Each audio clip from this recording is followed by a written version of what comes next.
বলিউডে ৩ দশকেরও বেশি সময় ধরে নানা উত্থান পতনের মধ্য দিয়ে গিয়েছে ববি দেওলের অভিনয় জীবন। একসময় হিট ছবির নায়ক হলেও বেশ কয়েক বছর তিনি লাইমলাইটের বাইরে ছিলেন।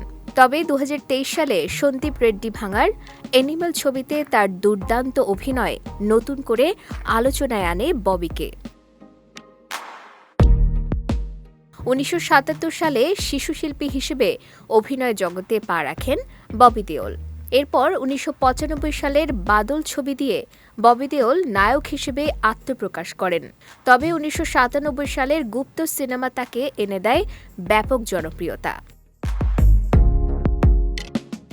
এরপর ২০০৭ সালে বড় বাজেটের ছবি ঝুম বরাবর ঝুম ব্যর্থ হওয়ার পর ধীরে ধীরে পর্দা থেকে আড়ালে চলে যান তিনি। দীর্ঘ বিরতির পর অ্যানিমেলে প্রত্যাবর্তন এবং অনুরাগ কাশ্যপের বান্দরের মতো ছবি ববিকে ফের আলোয় এনে দেয়। অ্যানিমাল সিনেমা মুক্তির পর থেকেই ফের আলোচনার কেন্দ্রে ববি দেওল। নতুন করে জনপ্রিয়তা পাওয়ার সঙ্গে সঙ্গে তার ব্যক্তিগত জীবন ও আর্থিক অবস্থা নিয়েও কৌতূহল বেড়েছে ভক্তদের মধ্যে। বিভিন্ন ভারতীয় গণমাধ্যমের তথ্যমতে বর্তমানে ববি দেওলের মোট সম্পত্তির পরিমাণ আনুমানিক ৬৭ থেকে ৭০ কোটি টাকা। একটি সিনেমার জন্য তিনি পারিশ্রমিক হিসেবে নেন প্রায় ৪ থেকে ৮ কোটি টাকা। পাশাপাশি একাধিক ব্র্যান্ডের প্রচারণার সঙ্গেও যুক্ত রয়েছেন এই অভিনেতা, যা থেকে তার বার্ষিক আয় প্রায় ১ কোটি টাকা। তবে সম্পত্তির দিক থেকে বেশি এগিয়ে রয়েছে তার স্ত্রী তান্না দেওল।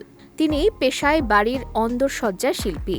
তান্না দেওলের মোট সম্পত্তির পরিমাণ প্রায় ৩০০ কোটি টাকা। এছাড়াও ববির সম্পত্তির তালিকা রয়েছে মুম্বাইয়ের একটি বিলাসবহুল বাংলো, যার আনুমানিক মূল্য ৬ কোটি টাকা। এছাড়াও জুহুতে উত্তরাধিকার সূত্রে পাওয়া আরও একটি বাংলো রয়েছে, যার দাম প্রায় ৬৫ কোটি টাকা।